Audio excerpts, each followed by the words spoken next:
You can go watch your iPad, and I'm on a meeting. Thank you. Is that Christine Lavra? Yes, Hi, Christine. How are you? I'm okay. How are you? I'm doing just fine. Thanks for joining us today.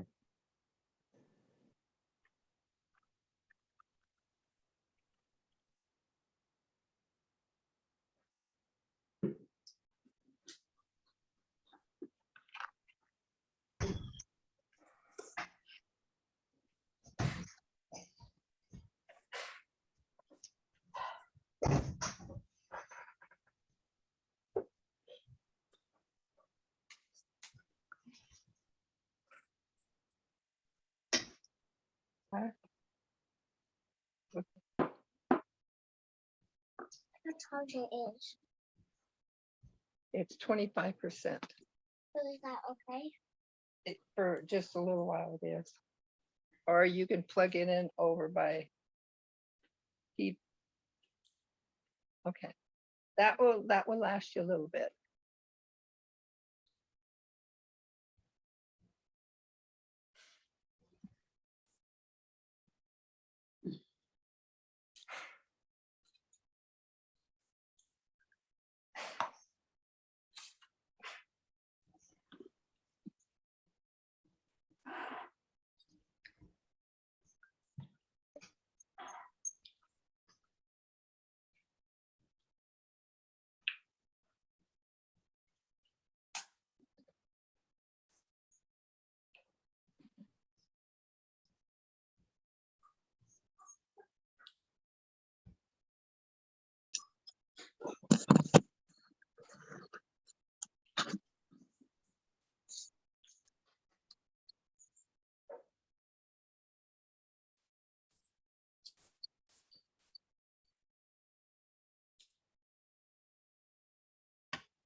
My account at Yakima Federal. Everybody in my family banks at Yakima Federal.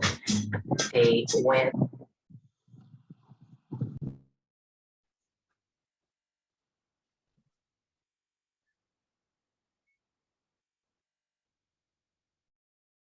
They didn't value.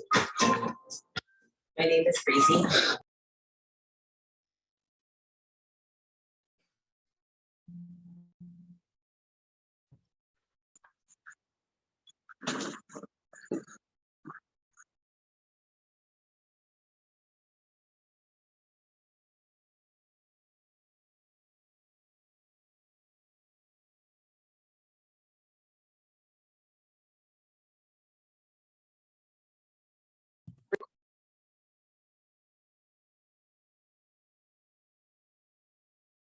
Good afternoon, everyone.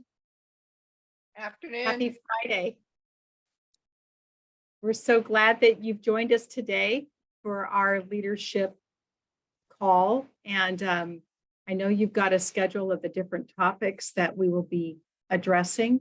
We've got a couple of more people that we're expecting, if I'm not mistaken. Is that correct, Emmett? Yeah, so maybe we'll wait just a moment.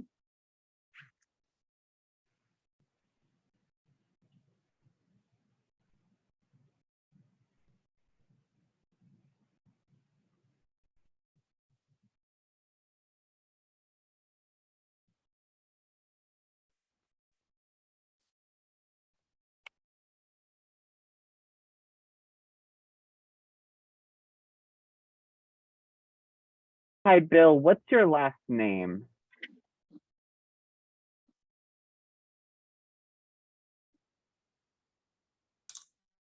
Demer, Dehmer. Thanks for joining us today. We appreciate you being here.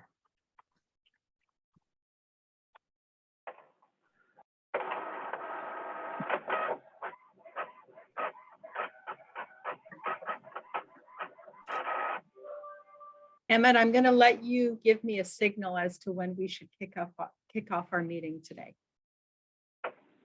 Okay, so bear with us, folks. We're waiting for just a couple more people. So We may need just a minute or two.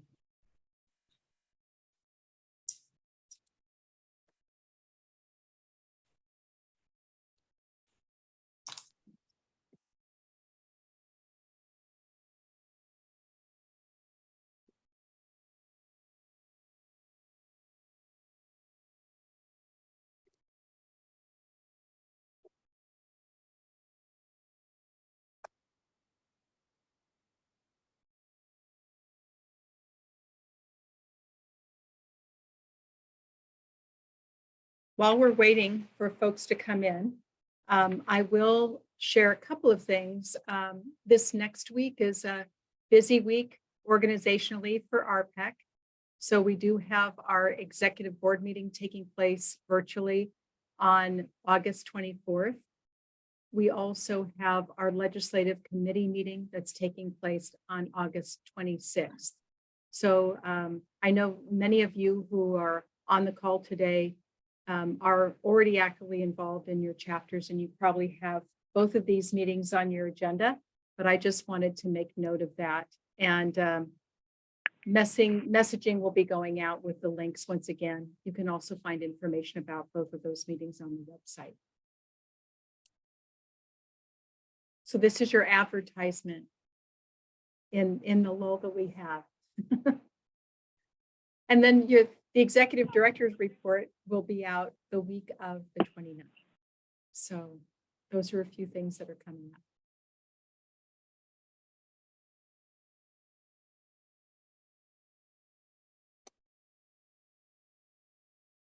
Cool Okay. glasses, Bev. I Very see a cool. lot of familiar faces. Yes, we love your glasses. Oh, thank you.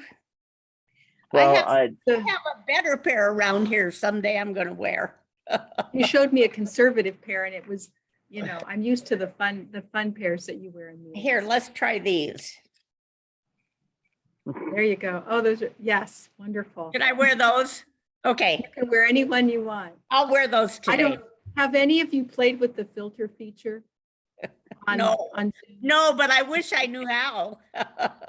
So just because we're doing this for fun right now, there's a way to go in and to do the filters. So I'm going to show you mine right now. Okay, All right. Do you see I have on a party hat? yes. So yeah, there's ways you can go into the filter feature. And like if I want to be a mysterious person, I can be Oh, I mysterious like that person. one. Yeah. So these are, we have not yet got to the place where we do fun things like this in our meetings, but you just never I'll know. tell you what, Laura, you should do that at the EROG meeting today. There you go. Are we ready to get started, Emmett? yes, now that Bev and her glasses are with us, I think we're ready to get going here. So first of all, thank you everybody for joining us today. I'm gonna get my PowerPoint presentation going here. So hold on one more moment.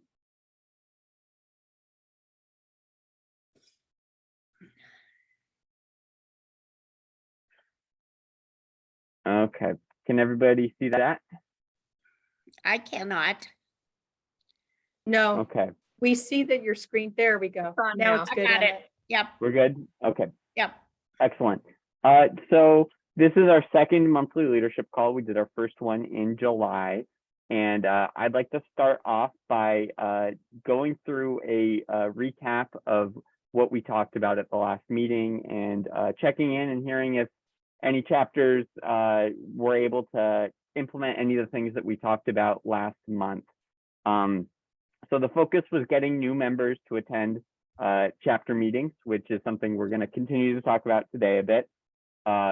And we also talked about tips for holding interesting, informative, and welcoming chapter meetings to make sure that new members want to come back. We talked about getting guest speakers and how to make members feel welcome. And then we had a presentation from Jack English from Wizard Phone about how to set up robocalls and emails and text reminders so chapters can remind their members of meetings. So I just want to open things up and ask if anybody was able to implement anything that we talked about last month.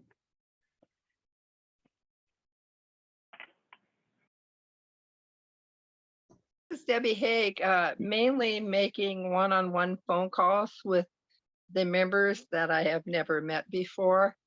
I had some good conversations for the ones that did answer the phone. So it was Good. great.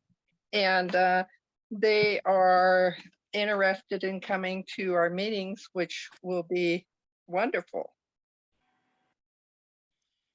And it sounds like I'm no longer screen sharing. So let me try to fix that. I'm not sure what happened. That was my fault. I let my hand kind of Oh, okay. flexed on me by accident. That's okay. Okay, so does anybody else have anything that they'd like to share from what we talked about last month?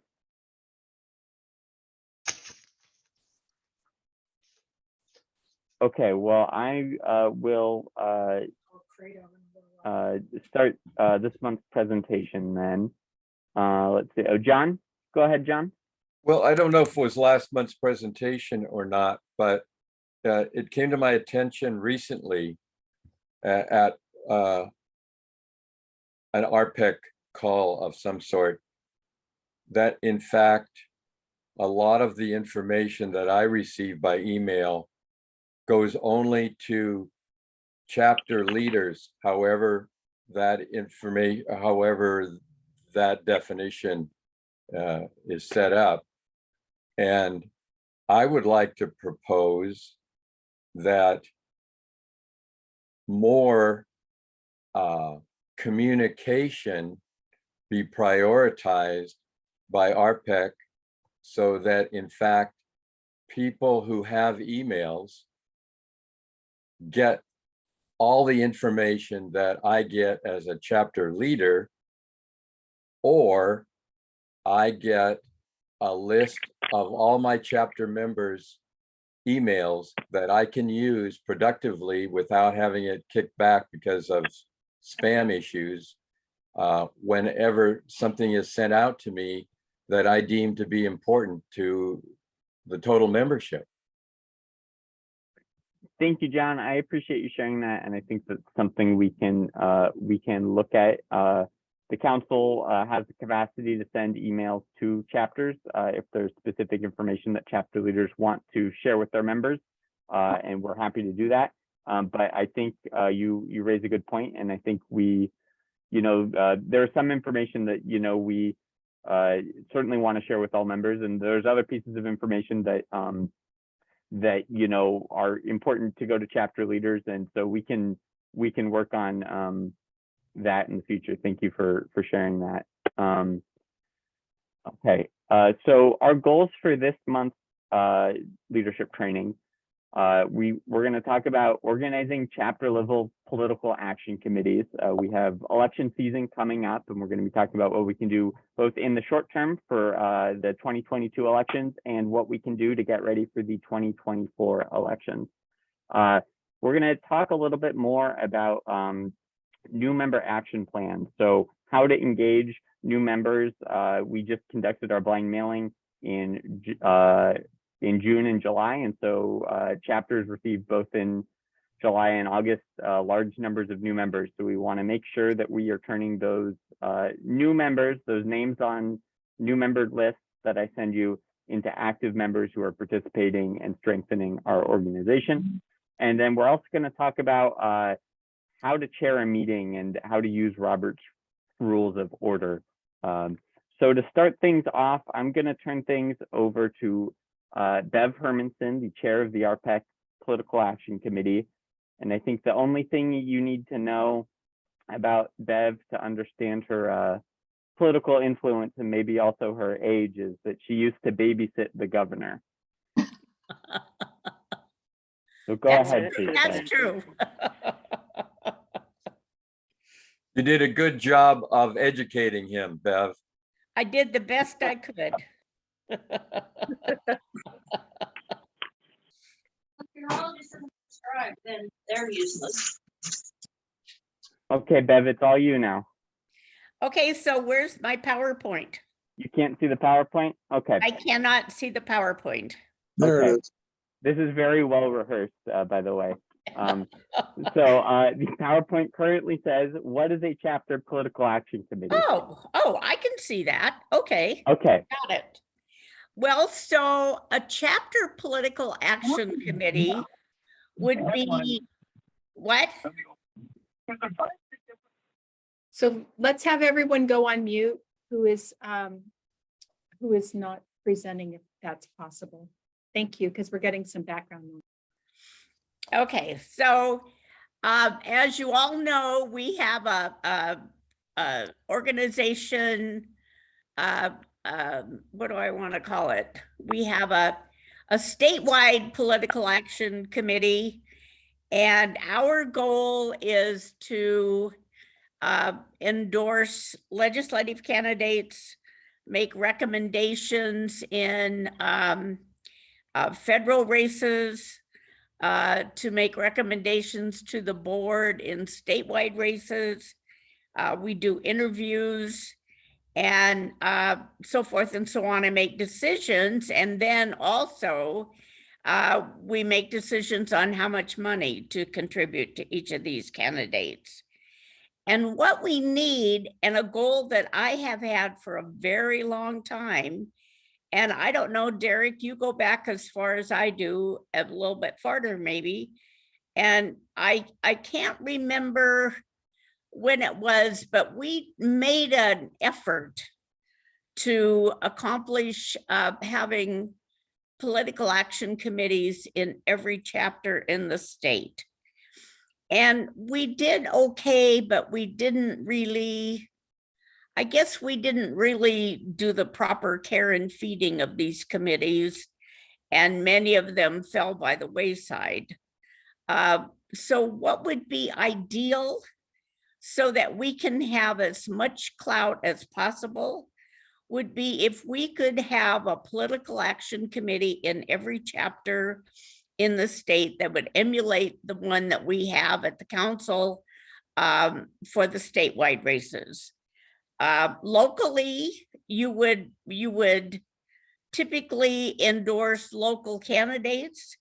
However, this year there have been a couple of times when staff shortages and not enough time has made it necessary to have some of the chapters do some interviews of legislative candidates.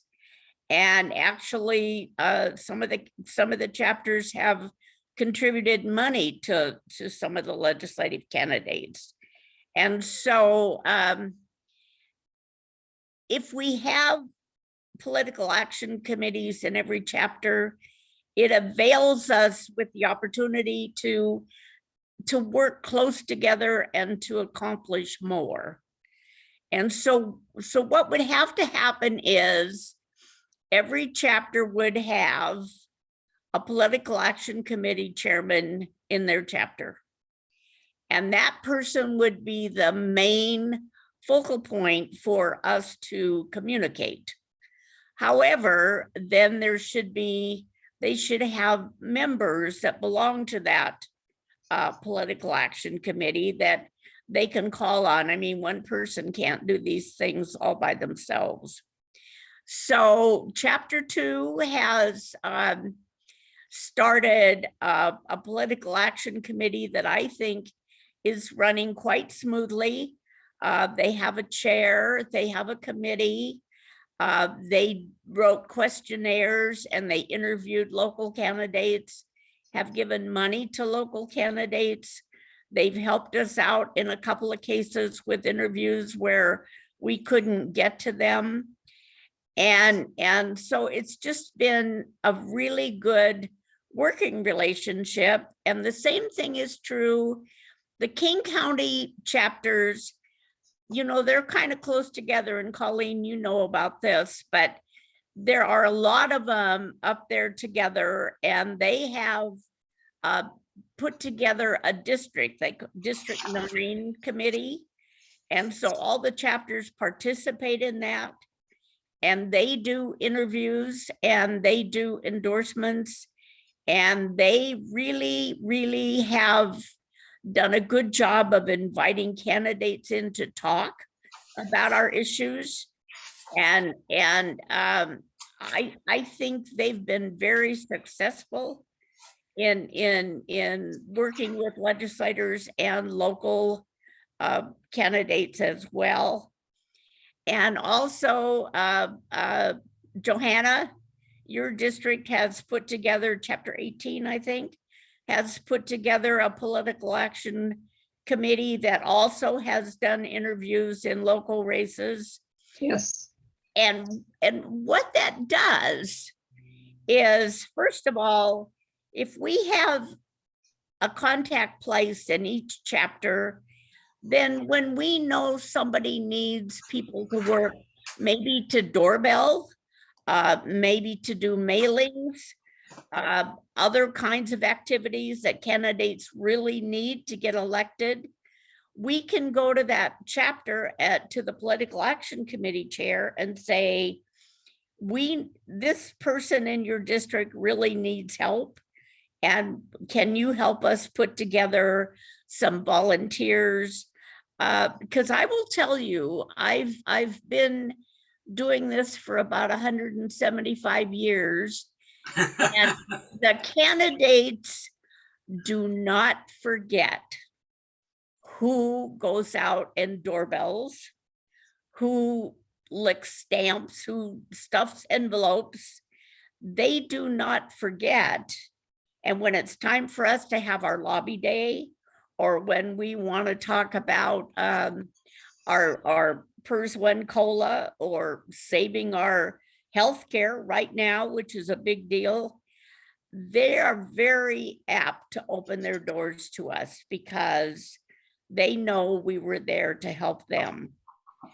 So I would like to embark. I mean, I have not talked to Lori about this, but I would really like to embark on a plan to try to get political action committees in every chapter.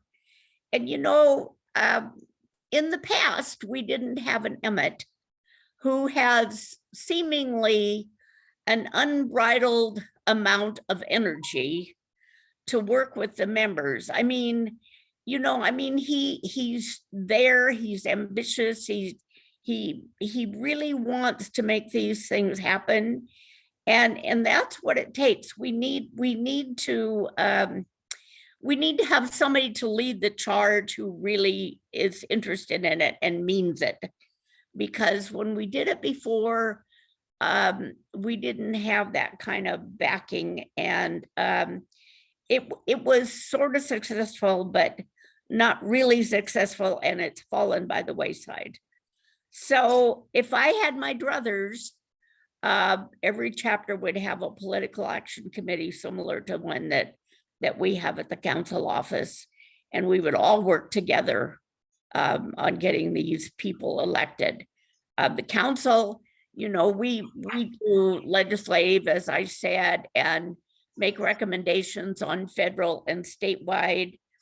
But, there are a whole lot of local races where our members work maybe in a county auditor's office or something. There are a whole lot of offices that have some connection to our workers and our members. And so it's an important part of the process. And if we could do that, I think, I've watched us become much more of much more of a powerhouse, maybe, with candidates. They know who we are. They know what our issues are. They listen to us. We have money to spend thanks to our members who are contributing to our PAC. But we need to emulate that all over the state, so that everywhere, there are a whole bunch of pockets in this state where we don't have much presence. And if we had political action committees everywhere, we would have more presence. And I just think that the sky's the limit. So it would be wonderful if we could work on a project that would get us political action committees in every chapter in the state. And Johanna, do you have anything you want to add to that? Well, our committee is technically the legislative committee, but I think I'm going to rename it the legislative/PAC committee, rather than having two separate organizations or systems going. We sent out 3 candidate questionnaires for the county commissioner race that's happening this year. We got 1 back. And when we interviewed the 3rd candidate, the one who did return their questionnaire, we learned a whole lot more about why the other 2 probably didn't send theirs back. And I found, like kind of almost I hate unions in the newspaper for the one guy. It's a girl actually, but it's been really interesting and fun. And the older I get, the more I come to realize that every single thing we do is about relationships. Inside, outside makes no difference.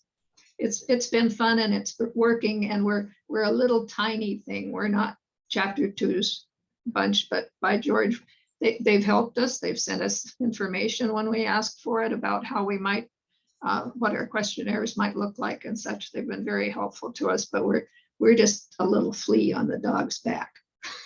Nope, nobody is a little flea, trust me.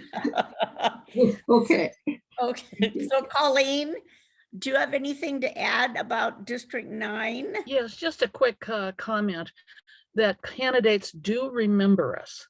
I'll give you an example of that. Dr. Schreier, the first time she ran for office, for Congress, she said, "Oh, I remember you guys. You were the first group that ever interviewed me."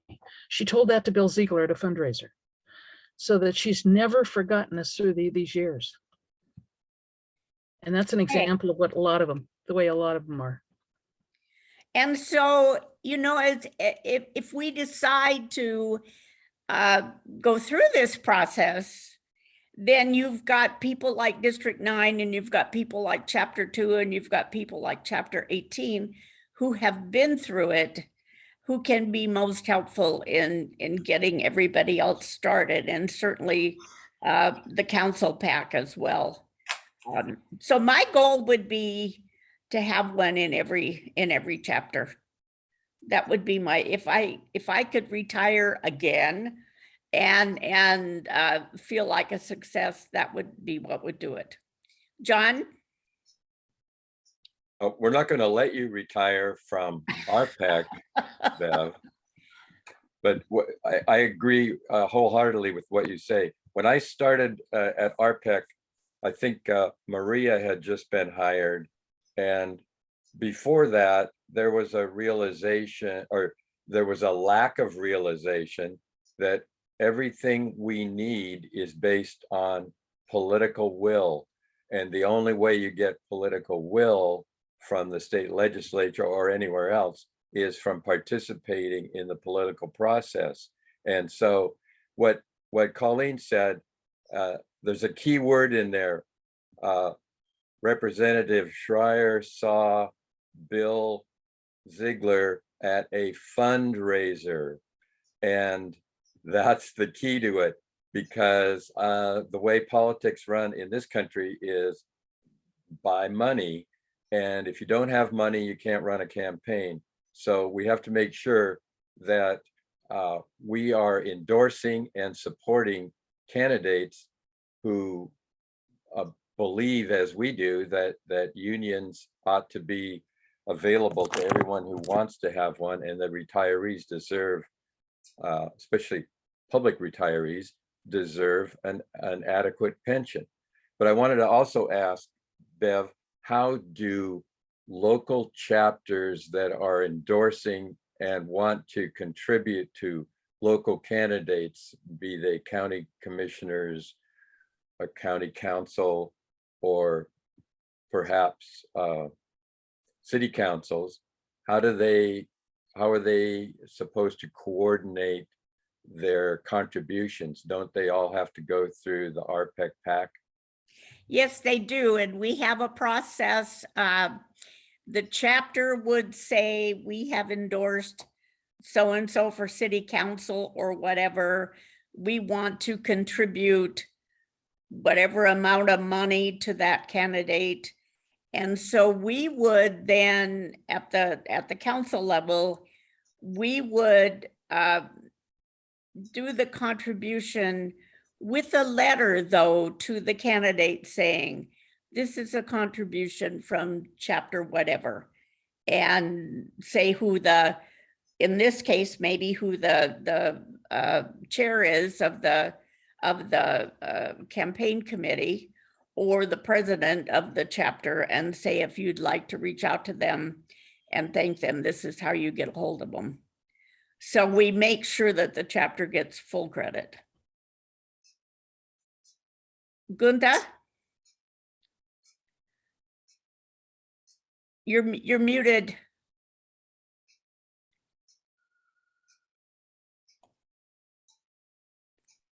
Okay, Yep. can you hear me now? Yes. Yeah.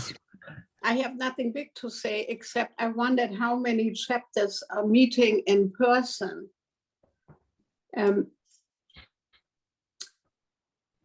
Yeah, I don't have a, Is your chapter meeting in person?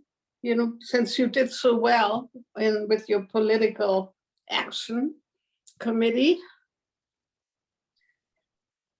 yeah, so Gunda, I don't have a number for you. I would say it's about half and half right now. A lot of chapters meeting in person, a lot of chapters still meeting virtually.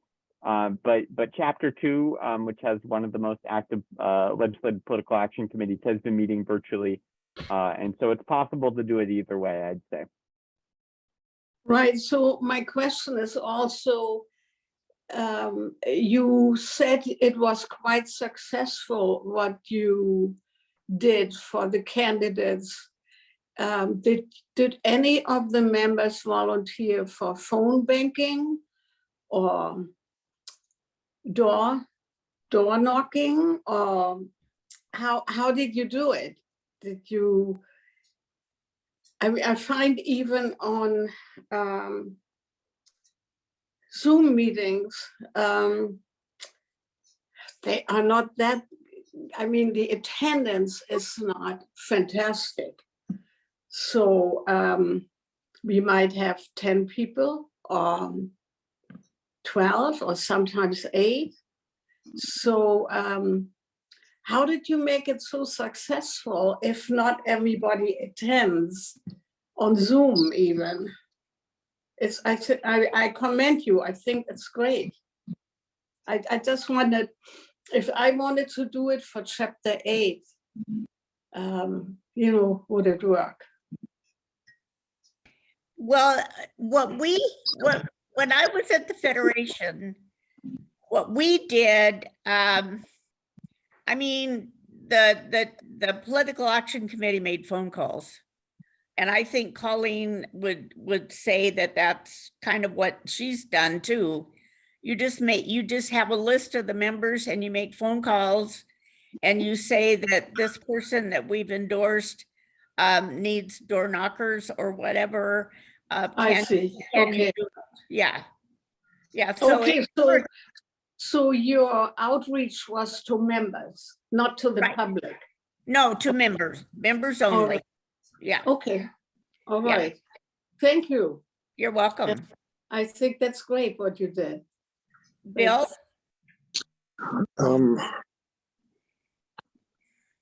Hi, Bev. Do you want any more information on following up what Colleen said? And this hopefully will be helpful for you folks. Do. Okay, so in your area, you can find out really quickly what races are important. And if you're a smaller area, maybe all of them are. In a large area like ours, we have to be selective because there's just too many people. And we're a highly populated area in a lot of districts. But once we've located a race that is very important, for example, the one that Colleen talked about was Kim Schreier in the 8th Congressional District. And that one was targeted as one that was going to be close. The other one would be Monka Dingra in our area, who's a legislator. And that one was targeted as being close and identified pretty early. So we picked that one And if you really want to get the ball started, I would suggest that you make a phone call to your rep. If the person is a legislature already, you can call their office. But remember, calling their office is about state business. So I've been successful to call up and ask for the phone number of anyone connected with the campaign. And you don't discuss campaign material with people in the office from Olympia, but they will readily give you that number in most cases. And at that point, you make contact with the campaign and find out what they're interested in doing. So in Moncadingra's case, it was phone calling. So several of us went up and phone banked, and some of us have experience with that through the Democratic Party or other places. So it's pretty easy to do. Other people, they had a lot of volunteers at that time came out, and they went out and doorbelled for those people that can do doorbelling. Okay, so that's an example. And finally, in the example of the Congressional District 8, that's a large district, and we have a lot of members in that district. I believe the total was about 500. And several of us in our district now, we operate one of those district committees, which is one of the ways to do it. We got together volunteers from different chapters in the district to make phone calls to our members and urge them to go all out for Kim Schreier in that race. And we probably attempted hundreds and hundreds of phone calls. Only a percentage of those people do you get, but you leave messages for them and urge them to vote for them because they're the interest of retirees. So I hope that's an example of what can be done.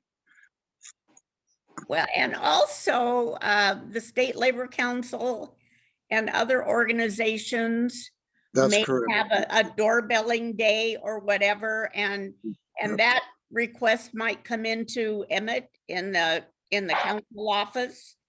But if he had a list of political action coordinators in the area where there's going to be some activity, he would have a place to start to call to have them find volunteers to turn into the Labor Council. Absolutely. That's kind of crucial to find somebody out there. Yeah. I just want to add, for you people out there that are having trouble getting members together and getting them active, we're all in the same boat right now.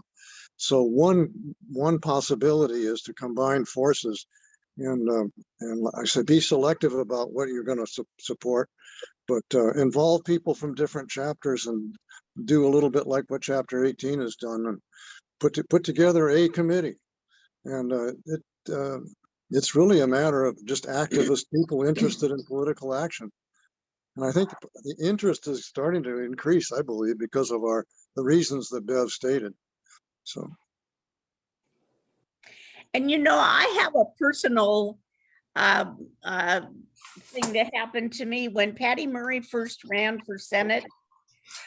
And everybody in the state, I mean, all of my superiors, Mark Brown and Gary Moore and everybody, they were kind of like, oh, yeah, and patted her on the head and so forth and so on. And I said to her, Patty, if you want to be senator, then you should run. I think you're smart enough. I think you're good enough. I think you should run. And so we went back to a political action training that AFSCME did in Washington, D.C. And I went with Howard Jorgensen, who at that point was our state president for the Federation. And Howard is sitting at this table up in the front of everybody with all the big shots. And I'm down in the audience, sitting at a table with all the little shots.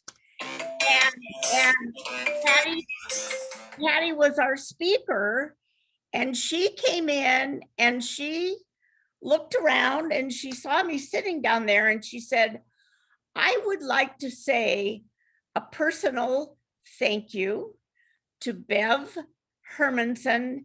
She was the only person in Washington State who encouraged me to run for this office.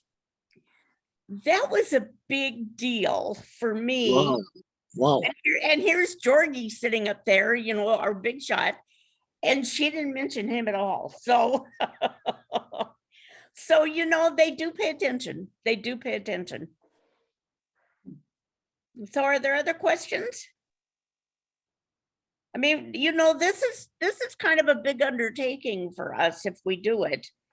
And we'll have to put together a plan for how we encourage the chapters and how we get them to recruit and do all that stuff. But I think it's worth our while. I really do. So we'll have to see, Emmett, you'll have to tell me how we gauge how much support we have to do this. But yeah, thank you, Bev. I would say that the critical first step in starting a political action, starting a chapter political action committee, is finding members who are interested in local politics, in local state politics. I guess as Emily says, all politics are local. That's correct. Yeah. So for me, if a chapter can identify somebody in the chapter who is interested and engaged, that's where it all starts. And reach out to us and let staff know who that person is, and we can start building networks around our members who are politically active. And just identifying those people and knowing who they are is critical. So thank you, Bev, for giving us this mission today. Okay, thank you. All right, does anybody have anything else that they'd like to share before we move on to the next section of the presentation, or any questions? Emmett, can I just mention something real quickly? So one of the ways that our chapters may also become involved during this very special political season leading up to the general election is we might ask you to get involved in a call to action. So as an example, right now, Emmett is working with me to help identify some members who will share their stories at a press conference that Patty Murphy and Kim Shriver will be holding next week. This request came up overnight nearly.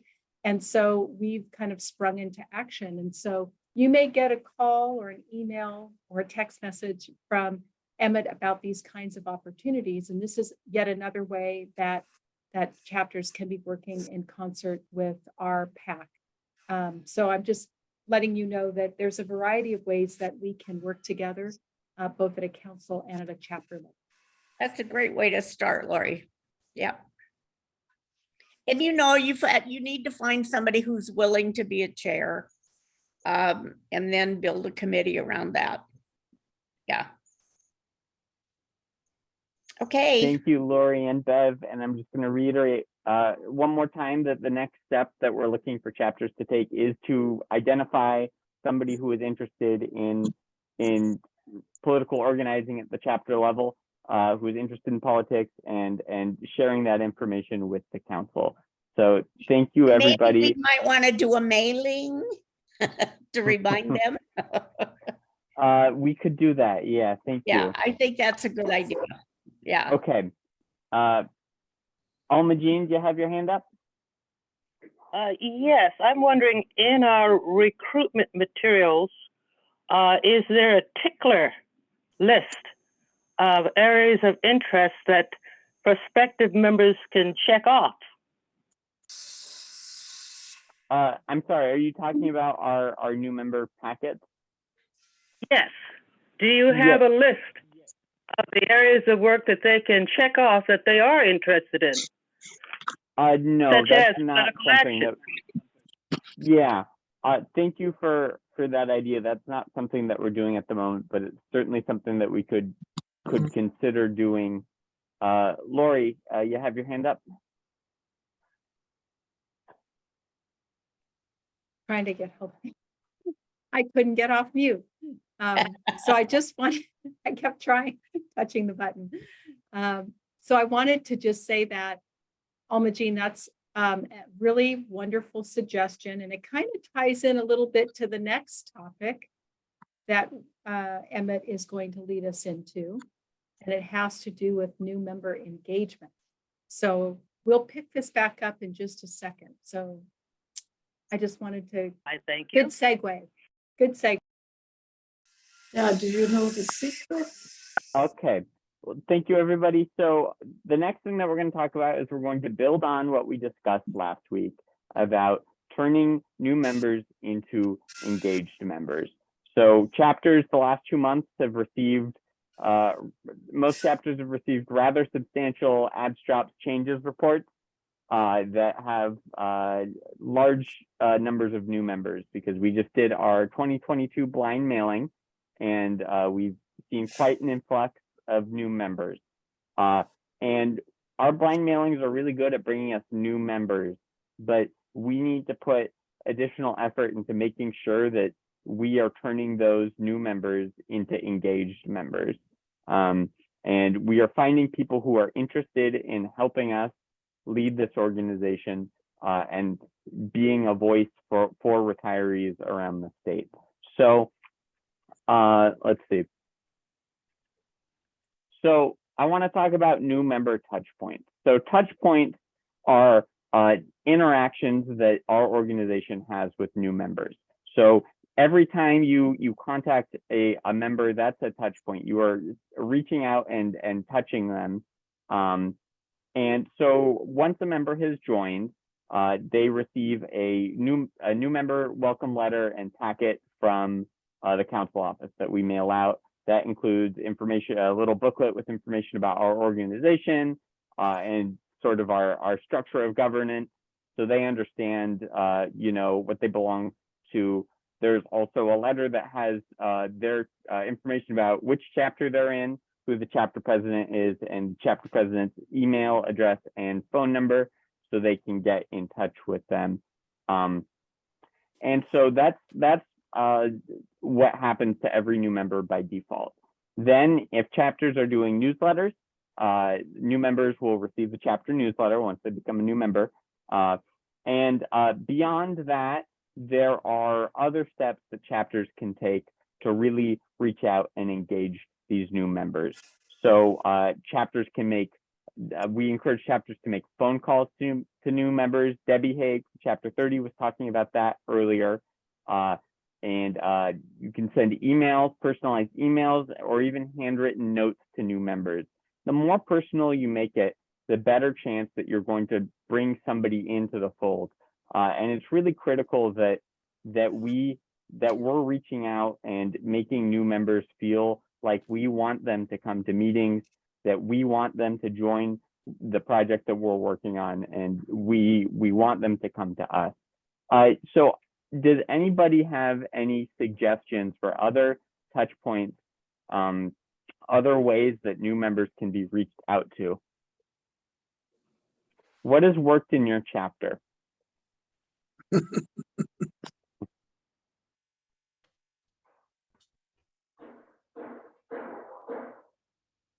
Anybody? Mm-hmm. Okay. Well, I talked to Judith Fry, who's not able to be here. Oh, I see Colleen has her hand up. Please go ahead, Colleen.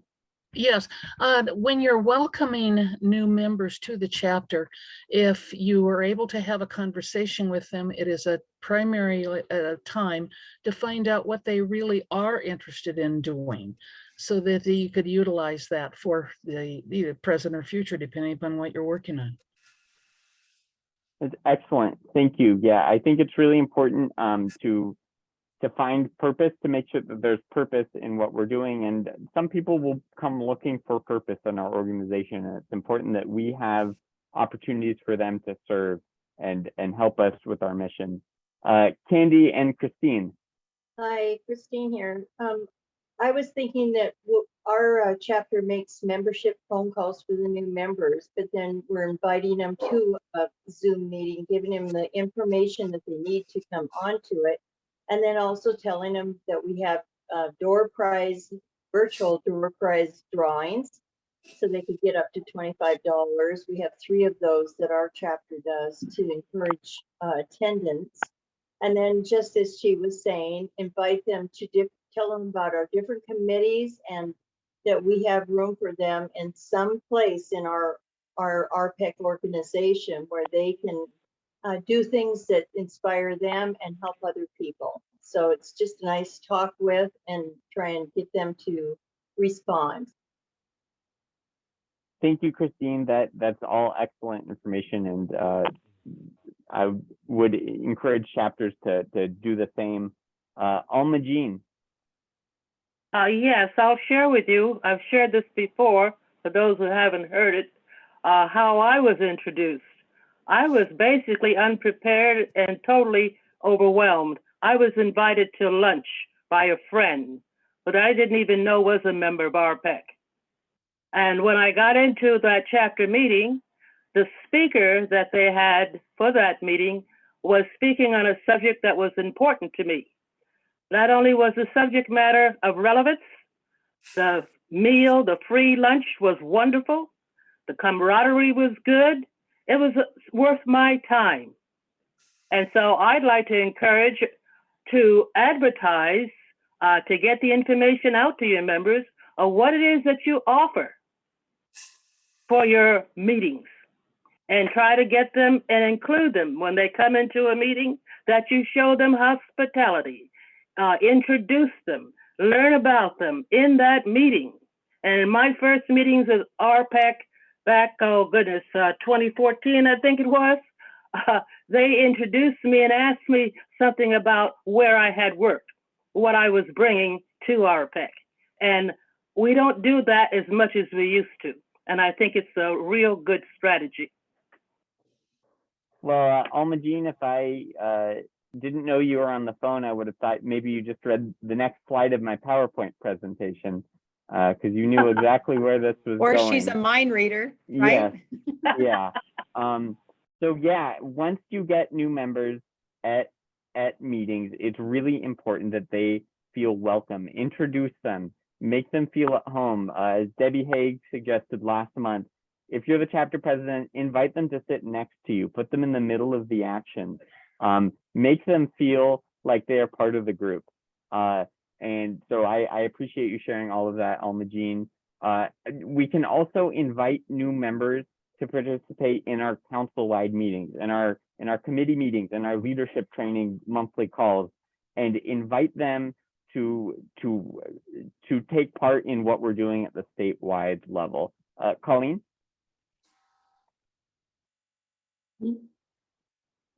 You're On muted, Colleen. meeting reminders for the meetings, make sure you basically say who the speaker is, if you know what they're going to talk about, as well as what is the agenda for the meeting.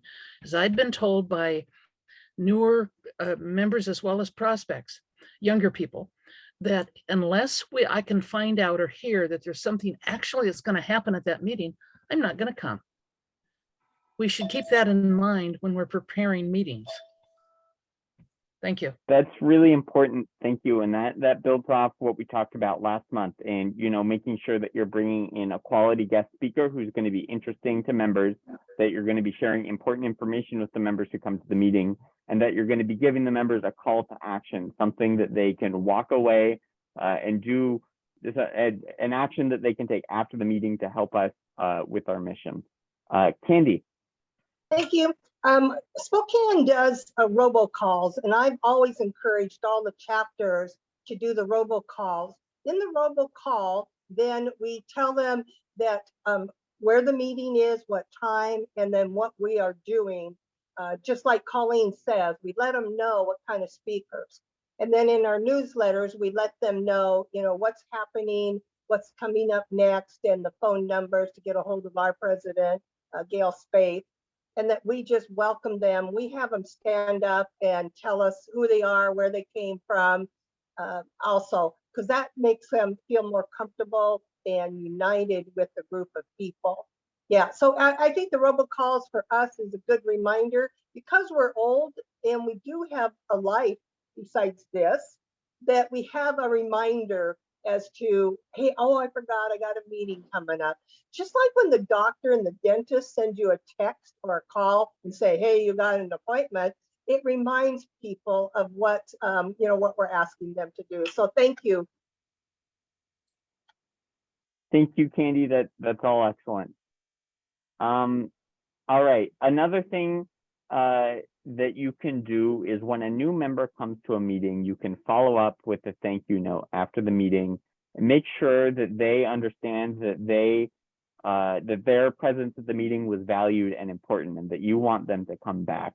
So anything, and it takes time to do this stuff, but our chapters have a lot of members and the work can be split up. But anything that you do, the more personal you make it, the more time you put into it, it's going to be appreciated by the new members, and they're going to want to become part of the group. Yeah, All right. Go ahead. I agree, Emmett, with everything you are saying. I think a lot of people join for one reason, to protect their retirement and their pension. But their mentality seems to be, if they pay the $7 a month, everything is taken care of, and that they are protected, and that they don't need to do anything. And so to change that mentality and tell them that there is no guarantee every time there's a state budget shortfall, there is the looming threat of maybe reducing pensions, cutting them, or whatever. So I totally agree. It's very effective to call them and send postcards or notes to welcome them, and to commend them when they come to meetings, and to encourage them to ask questions. The trouble is, current members, how do you motivate them to step out of their comfort zone and say, okay, I'll make a few calls, So I think we will try to do that maybe in chapter 8. I don't think John is here anymore, so I can't talk for him, but I would like to try it and find 2 or 3 people, members of chapter 8, to call and get in touch with members and ask them, why did they join? What's on their minds? And that the members are RPEC. It's not just you in Olympia, So we are safety in numbers. That's what it is. And we all have to be active and involved. So anyhow, thank you.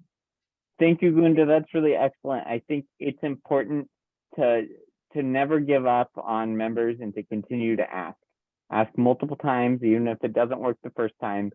Circle back and check in with them a few months later and see, because eventually, the more you ask, the more likely that it is that somebody's going to say yes and participate and step outside of their comfort zone. Lori. Lori? So just to build on what Gunda was just saying, and also what Emmett just said, that it's a process. And think about when all of you became involved, whether it's with RPEC or anything else that you're passionate about. It's kind of a growing, right? That's why we look at this as a continuum towards engagement. So you wouldn't start with a new member and say, you just seem really terrific. We've got a spot open on our board and we'd like you to be in it. Usually new members will bristle at that. But if you give them a little way that they can contribute, like maybe just saying, you're brand new, would you mind making, once they know who we are, would you mind calling maybe 1 or 2 people? Just so make the investment level little, and then you're kind of growing them along, right? So I've always found in settings other than this one, but some parallels, that's a good way to start, because sometimes people can feel overwhelmed if your ask is too big. So make it a little reasonable ask as a place to start, and do what you and others have suggested. Don't give up. There's different touch. The word that we've used in the office is touch points. So think of different touch points that are low investment levels for them. It could be a thank you or what have you. All of those are little seeds that you're planting. Thank you, Lori. I really appreciate that. So we are close to what we scheduled to be the end of the meeting. We planned these leadership calls to be 1 hour long, but we've had some really excellent discussion today. And we have one more item that is scheduled for the agenda to discuss running meetings and Robert's rules. So I guess what I'm wondering is, would we like to keep going and get to that today, or would we prefer to push that agenda item to our next leadership training call, or maybe a future one down the road, and touch on it then? So if I could get a sense of what members would like to do, maybe raise I your would hand. like to, as the president, I would like us to continue. We have a great audience here today, and they really want to learn. If it's okay with Lori, I'd like to continue and get this information out, because I think it's important. So that's my request. Okay, thank you, Candy. Well, then let's go ahead and move forward then. So we already talked about that, but I'll ask if anybody has any ideas to share, any other ideas, how we can reach out to new members and engage them. Please raise your hand. Okay, so we're going to move on to discuss how to chair a meeting. And I'm going to turn things over at this point to Debbie Haig, who's the president of Chapter 30. She was just elected president for the first time a few months ago. And she, before she joined RPEC, she worked for the Department of Employment Security and was the president of Wolfsey Local 976, where she had lots of experience chairing meetings. So she is going to talk to us today about chairing meetings, and I'm going to screen share the Asked Me How to Chair a Meeting guide, which I will drop in the chat here in a moment, so you can all download it from there and have a copy. Can everybody see that? Yes. Okay. Yep. Okay, so I'm gonna, this is just going to give a description of what AFSCME suggests how meetings should run. It's pretty good advice, and I'll let Debbie walk all of us through it. Hey, everybody. Real quick, I came from labor and industries. Oh, I'm so sorry. Oh, that's just fine. Everybody has a different excitement on being a union, and one of mine, you just touched on the point on how to chair a meeting and also Robert's Rules of Order. And I do have to give a shout out to Candy Craig, because I was with them over at 1221 for 13 years. And many of the things came into play with discussions and arguments, and having the president, in order to keep the meeting going. This was this pamphlet is just awesome. So when I took over Chapter 30 and also 976, one of the first priorities, I actually went back into their meeting notes, and there was many things missing that if we had an audit, or if we got called into question, that we weren't following a procedure. And I think it's really important for us to, as an organization, that we can go through these audits, and we can educate our members on how to follow Robert's rules and how to chair the meeting. So the first thing is one of my hardest things to do, as Candy was over at my meeting, is actually to call the meeting in order, because people are eating and they're having side discussions. So, but it has to be really clear that we're actually starting the meeting so we can get it down. Roll call of officers.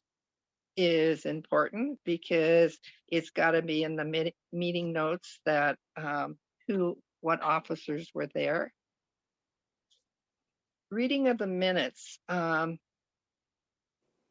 is one of the problems when I went through the minute notes of chapter 30 that they weren't always doing. I think we were months and months behind.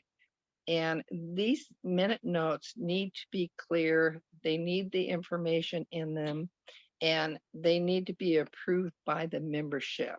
And it's one of the things I've been working with chapter 30 is Robert's rules and how to conduct a meeting and what needs to be involved. Correspondence, I usually put that in our reports of officers. And it's important that we bring information as we learn it as presidents, that we pass on that information. One of the other members was just talking about just putting all the membership information to all the members. One of the problems with that is then they're not interested coming to our meeting. So we can later give the rest of the information to our members, but I think it's important that we be able to have this information as presidents to be kind of the first or the second to have that discussion with the members. One of the things that when I was going through all the meeting notes, the treasury reports hadn't been done for over 6 to 8 months. And I had a discussion, Candy joined in, Alma Jean joined in, that these have to be part of our reports, our meeting notes. And because they were just doing it informal, it wasn't in the meeting notes. So we did have to spend a little bit of time going through all those treasurer's reports, but we are up to date now. Thank you very much. Yes. No, I don't want to interrupt, but I can't see what's on the screen. All I see is Emmett Mills has started screen sharing, but I don't see any print. Can other people see the document I'm sharing? Yes, it's visible. Okay. Yes. So what I'm do I not have sure to what's do? going on. Are you on your iPad, Gunda? Yeah, Okay.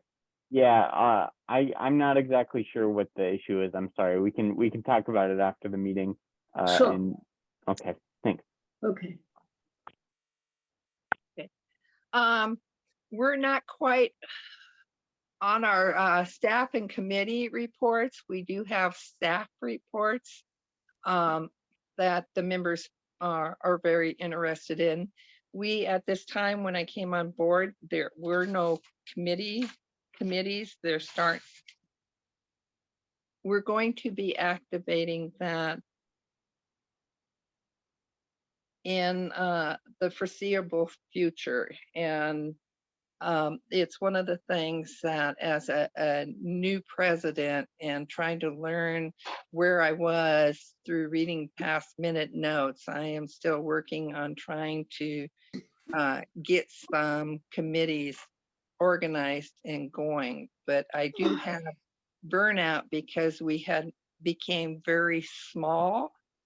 And so I've actually started calling people to see what they'd be interested in, whether we do it by email or we do it in person. It's just something that I've just started. We're just gotten past the committee for the picnics. So it is one of my next projects.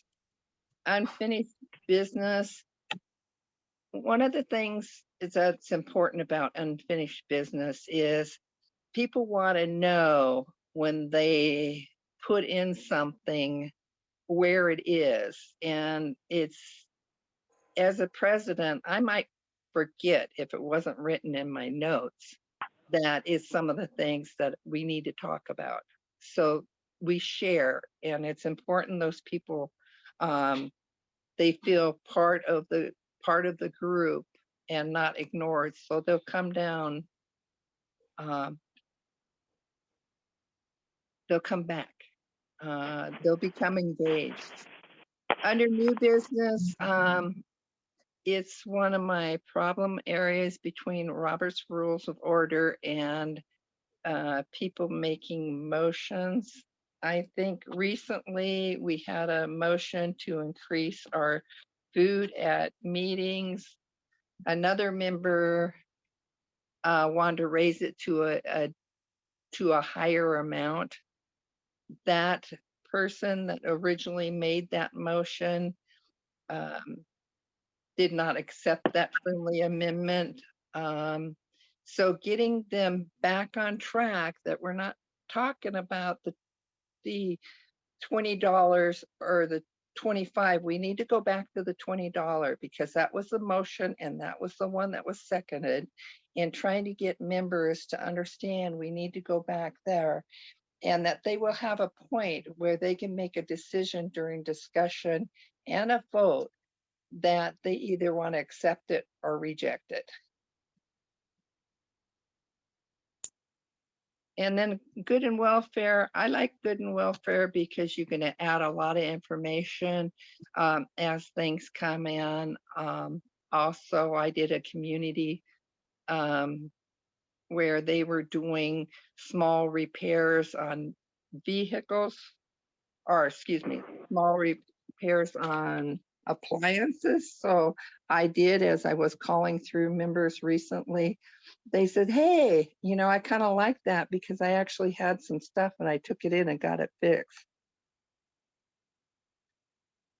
And of course, adjournment is always there. But one of the things I like about this book also, in the very back of it, it does have the charts on there, the motions that will help us, but it will also help the members because I have copies of it. This to how to put that proposal out there, that motion out there, and what happens to it. And we do need to remember that this is democratic. Our voices need to be heard. We have a right to agree to it, a right to disagree with it.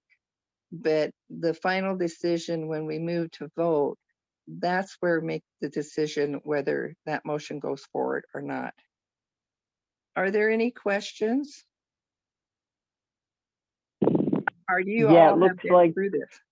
it looks like Alma Jean and then John Smith have their hands up. So please go ahead, Alma Jean. Well, thank you. For those who are on the telephone and can't see all this stuff, I share with you how I did it. I pulled it up on my desktop, this manual that was just reviewed. And so you need to know you can download it from the RPEC website on how to chair a meeting, and you can use your cell phone to join this meeting. Thank you. Thank you, Alma Jean. I appreciate that. John. A couple of things on Robert's Rules of Order. You know, Robert's Rules of Order, actually, I've been involved in organizations doing Robert's Rules of Order since I was 15 years old. So that's a long time. Anyway, it can be a help and it can be a cudgel. It can prevent people from feeling like they were heard in a meeting. If it's used, in my opinion, wrongly, it can make it easier to run a meeting. And so it seems to me that the chair needs to have a lot of, shall we say, empathy for people who may not know Robert's Rules of Order. You're gonna help them along. In regard to what's up on the, I have a comment on what's up on the screen right now, and it says, close the meeting. I move to adjourn. Can interrupt? No. Requires a second? Yes. Debatable? No. Can be amended? No. And so in meetings that I chair, I try to make it clear that we will cover the entire agenda before we adjourn. A motion to adjourn is out of order until all the items on the agenda have been dealt with, so that you don't have a meeting that ends prematurely and you can't debate the motion to adjourn, blah, blah, blah. And so that would be absurd to have that, but I've seen it happen in meetings where I wanted to continue the debate and somebody else made a motion and then it was passed and we were done. And so that leaves people feeling unheard and disrespected in meetings. So you have to be very careful how you use those meetings. Now, in the AFSCME training that we had recently, they talked about recording your minutes and recording who made a motion, who made a second of a particular motion. And I've been looking at committee meetings that I've seen of RPEC standing committee meetings, and they say MSC, whatever, passed, motion was made, seconded, and passed, and there's no mention of the person who did it.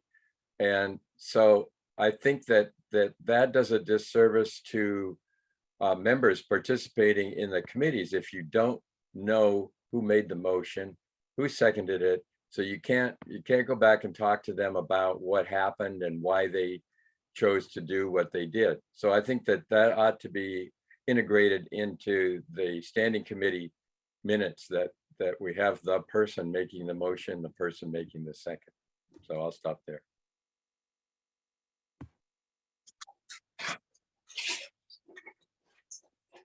Thank you, John. That was all really great. Bill, please go ahead. I think John is right on about Robert's rules. Remember, this is a guideline, and what comes first are actually the rules that you set for your meetings. This is a union guideline, okay? Other meetings don't run this way necessarily, but they're pretty close. So this is an excellent way to start for a reference. And for most chapter meetings, you don't get into too many technical things. It's also, there's a website that pretty much tells you, and it actually answers questions about Robert's rules when there is a dispute. But almost all of these sites, especially the latest, the advice that people get about how to run meetings now is that what John said is right. Robert's rules is a good guidelines. It generally can run things, but if you have your own guidelines and rules too, those are usually come first. And then when you need clarification or something, Robert's rules is good. So I just want to say the topic's a little bit bigger. One more thing about guests coming to meetings, and Debbie knows this, and it's kind of tricky for chapters out there. I'll give you my bias, but someone can disagree with this. I believe that these agendas should be broken for the speaker, rather than try to schedule a speaker at a certain time and have them be late or not on time or whatever. So when I schedule a speaker, I give them a time. You can come anytime between 12 and 1:30 and we will break the agenda for you. Give yourself plenty of time to dinner. Now that gives you the option to start going through this, just as Debbie said, but at some point you can break the meeting, take your speaker, have your speaker dismissed, and hopefully have them out the door in a reasonable time, and then pick up your agenda. Now, some may disagree with that, but I found over the years that not only is a good help for the meeting, but it's a good help for getting interesting speakers in. Thanks. I also will get a speaker in early. I'll just start the meeting, do the roll call and a few of the items above, and then take a break in the meeting and have the presenter, because you're absolutely right. That's perfect. Yeah, perfect. Mm-hmm. Thank you, Bill and Debbie. Yeah, I agree with all of that as well. Alma Jean, please go ahead.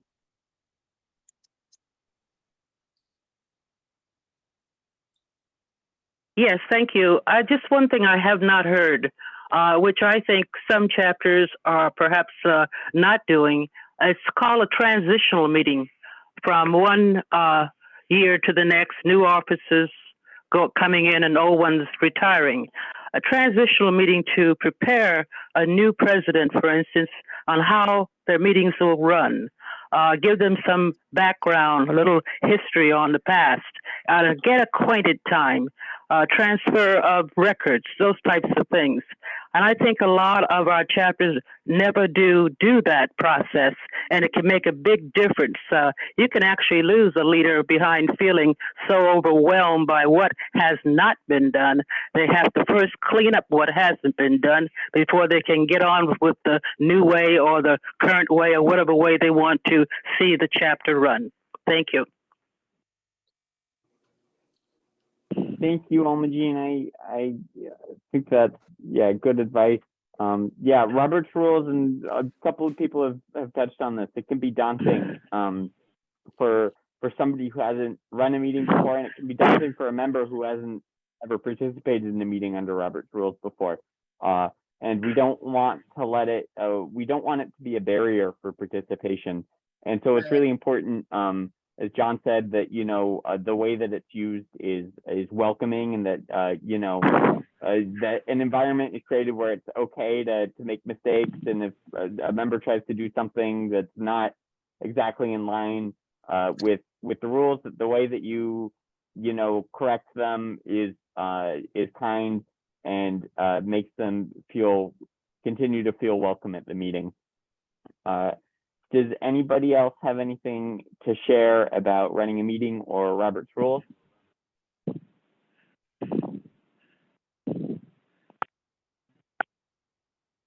Okay, well, I think we might be done for today then, if nobody else has anything to share. So our takeaways from today are, we talked about chapters creating chapter political action committees, and to take away from that, a chapter should work to identify somebody in the chapter who can be who is interested in local politics and can be the chapter political action chair, and to report that information to the council office. We talked about engaging new members, getting them to come to meetings, touch points, ways that we can reach out to them and bring them in. And we also talked about how to run meetings. So thank you, everybody who participated. I'm looking forward to next month's meeting, and we can talk about how we've been able to implement what we discussed today in our chapters. Thank you, everybody, for coming. We appreciate This is it. Colleen. Thank you. Colleen? Bye. Yeah, just want to make a comment. We were talking about chapter PAC committees. I don't think one size fits all. As an example, District 9 has functioned a lot better with this joint group from each of the chapters.